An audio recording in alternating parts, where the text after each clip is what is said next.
Hello students, we are going to study about photorespiration. जैसा कि मैंने last videos में अपने बताया था, लास्ट लेक्चर्स में बताया था कि जो फोटो रेस्पिरेशन है वो एक वेस्टफुल प्रोसेस है जो कि C3 प्लांट्स में होता है, ये C4 प्लांट्स में नहीं होता है। उसके मैंने कुछ रीजंस भी डिस्कस किए थे दैट रुबिस्को जो है वो एक रुबिस्को ये एक ड्यूअल नेचर का एंजाइम है। Sometimes it act as carboxylase, sometimes it act as carboxylase and sometimes oxygenase, ठीक है। तो ये दो तरह का नेचर अपना शो करता है। जो रुबिस्को है इसका फुल फॉर्म है ribulose bisphosphate carboxylase oxygenase, mean carboxylase oxygenase. It has greater affinity for CO2 के लिए ग्रेटर एफिनिटी है, but it has affinity for O2 also, ठीक है। Greater affinity for CO2 but it has affinity for O2 also। तो जब क्या होगा, जो O2 का कॉन्सेंट्रेशन राइज करेगा वहाँ पे ऑक्सीजनेज की तरह ये एक्ट करेगा। whenever there is increase in concentration of oxygen, it will act as oxygenase but not as carboxylase. Normally जो हमारी फोटोसिंथेसिस होती है, जो हमारी फोटोसिंथेसिस चलती है, तो उसमें जो है एक थोड़ा सा पार्ट जो है हमारा फोटो रेस्पिरेशन भी चल रहा होता है। इन C3 प्लांट्स फोटो रेस्पिरेशन भी होता है, क्योंकि हमें पता है कि जो सबसे फर्स्ट स्टेप है दैट इज जो केल्विन साइकिल में फर्स्ट स्टेप क्या है, that is fixation of CO2। उसमें क्या है, वो कार्बन डाइऑक्साइड, जो एटमॉस्फेरिक कार्बन डाइऑक्साइड है जो मेसोफिल में एंटर कर रहा है, उसको फिक्स कर देता है। तो ऑब्वियसली जब उसका फिक्सेशन होगा तो ऑक्सीजन जब वो फिक्सेशन करते हैं तो CO2 की डेफिशिएंसी हो जाएगी और ऑक्सीजन का कॉन्सेंट्रेशन बढ़ता है, ठीक है। CO2 की डेफिशिएंसी हो रही है, ऑक्सीजन का कॉन्सेंट्रेशन बढ़ता है। तो कुछ पार्ट उसका वेस्ट भी जाता है क्योंकि वो फोटो रेस्पिरेशन में भी इन्वॉल्व होता है। जो RUBP है वो फोटो रेस्पिरेशन में भी इन्वॉल्व हो रहा है, जैसा कि आप यहाँ देख सकते हैं। It is also involved in photorespiration due to decreased CO2 and increased O2. That's why we say that C3 plant, that photosynthesis in C3 plant is not as effective as in C4 plants. The photosynthetic yield is much better in C4 plant as compared to C3 plant, because in C3 plant side by side हमारा photo respiration भी चल रहा है, जो एक wasteful process है। इसमें ना हमें ATP मिलता है, ना NADPH2 मिलता है, ना ही इसमें हमें ग्लूकोज का फॉर्मेशन होता है कोई, ठीक है। तो हमने ये देखा कि मेन जो हमारा फोटो रेस्पिरेशन होता है, it take place one and only in C3 plants but not in C4 plants. उसका रीज़न और भी है।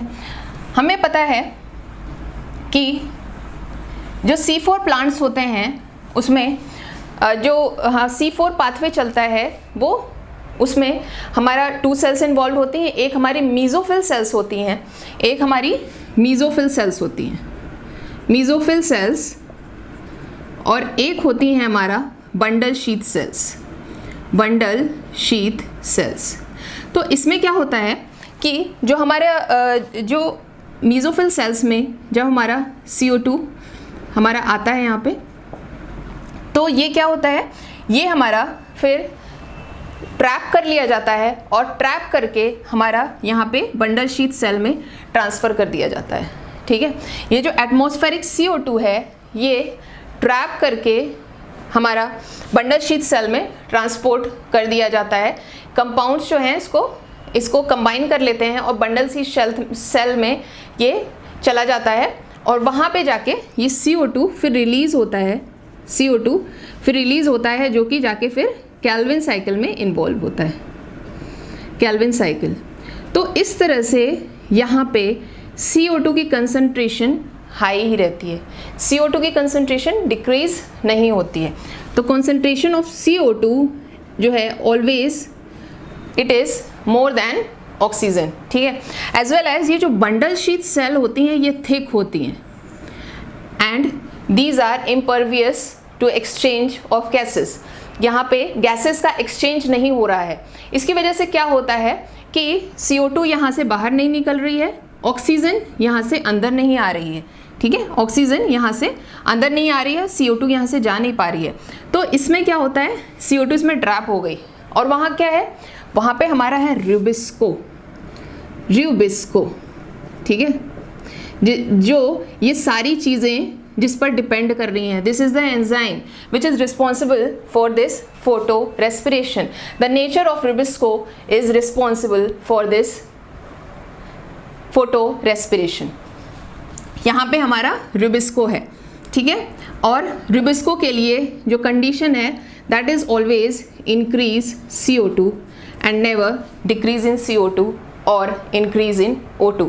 उसको वो चीज़ नहीं मिलती है तो ऑब्वियसली ये हमेशा कार्बोक्सिलेज की तरह ही एक्ट करता है इन C4 प्लांट्स, ठीक है।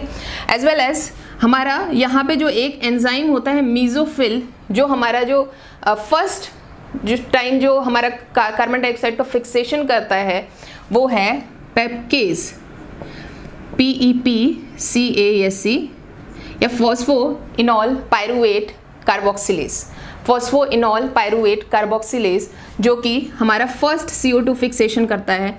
सेकेंड CO2 फिक्सेशन जो है वो रुबिस्को करता है और वो हमारा यहाँ पे प्रेजेंट है इन bundle sheath cell.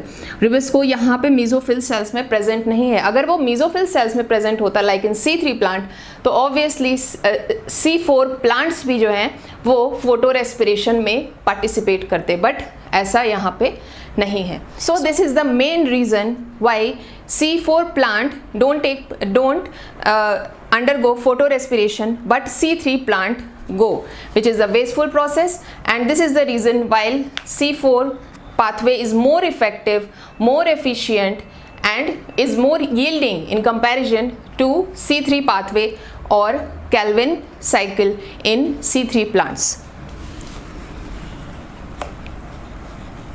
There are three organelles in which this photorespiration process take place in C3 plants. In chloroplast, in peroxisome and then mitochondria. First chloroplast, second peroxisome and third it is mitochondria.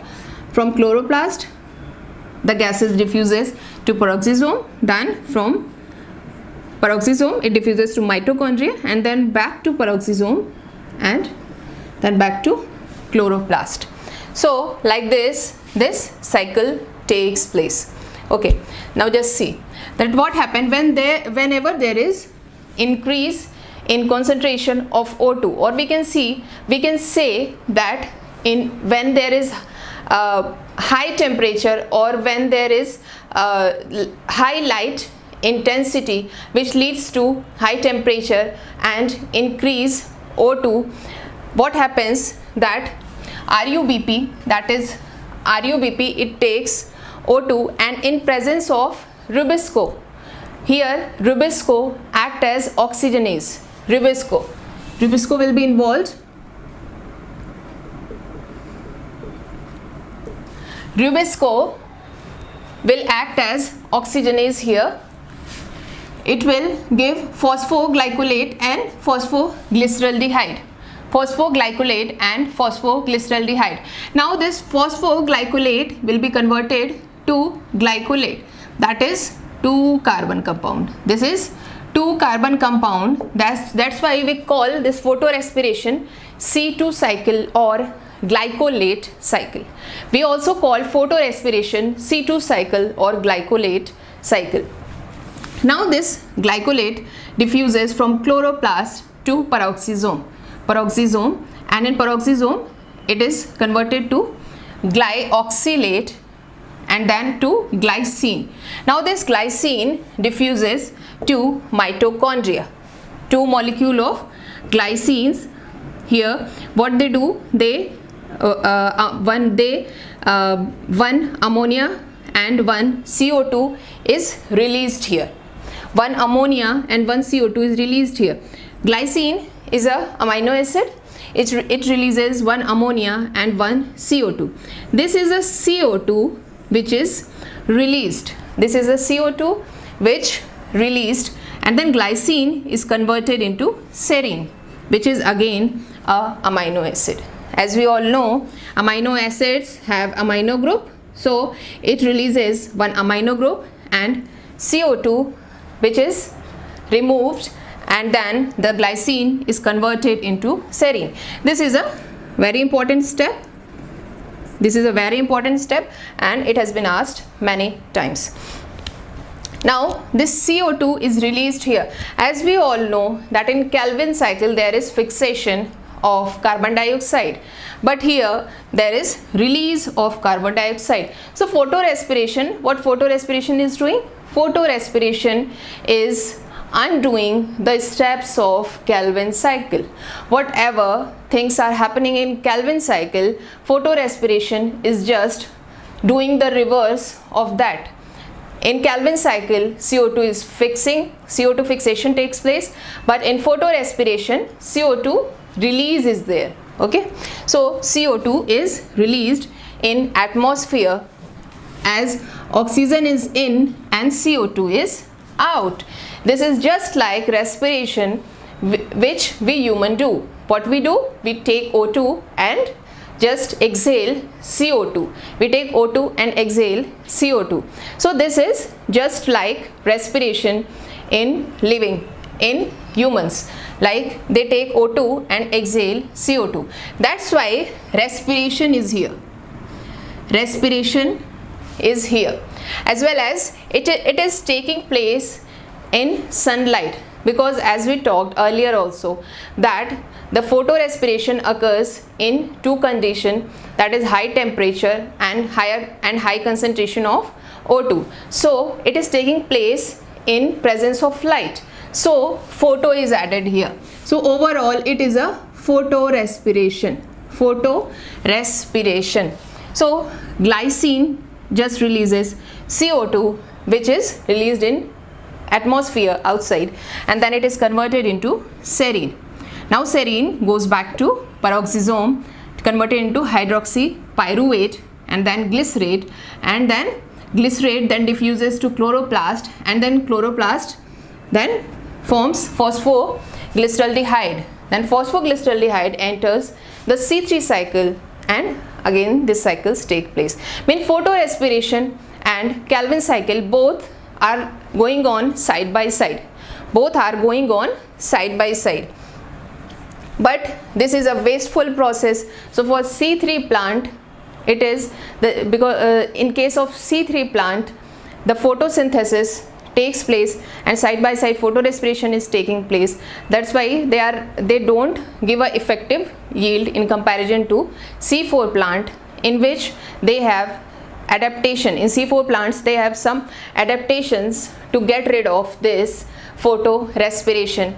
That's why they have more effective yield in comparison to the C3 plants. At high temperature and high concentration of O2, Rubisco act as oxygenase.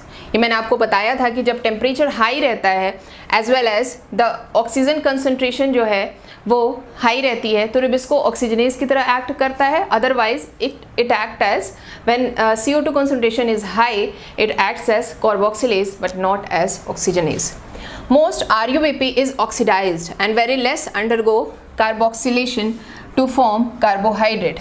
This line shows that most RUBP जो है वो ये wasteful ये जो process है that is photo respiration, इसमें enter कर जाती है और यील्ड कुछ नहीं आता है, जबकि थोड़ा सा ही पार्ट जो है उसका वो जाता है हमारा कैल्विन साइकिल में एंड अंडरगोज कार्बोक्सिलेशन. ठीक है. O2 is used up and CO2 is released. O2 is used up and CO2 is released here without production of ATP and NADPH2. This cycle is also known as C2 cycle. As I told you that glycolate which is formed here is 2 carbon compound, so we call it C2 cycle or glycolate cycle on the name of the compound formed, that is glycolate. It is also known as PCO, photosynthetic carbon oxidation. Photosynthetic carbon oxidation. It is called as PCO, photosynthetic carbon oxidation.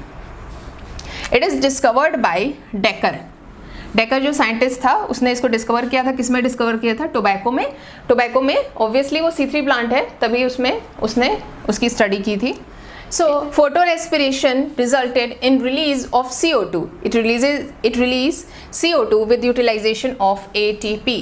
हम देखेंगे कि ये ATP, यहाँ पे देखिए आप ATP involve हो रहा है, वो ATP लेते हैं और फिर वो CO2 रिलीज कर रहे हैं.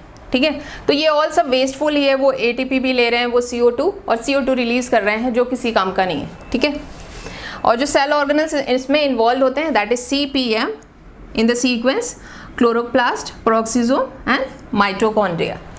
So this was all about photo respiration.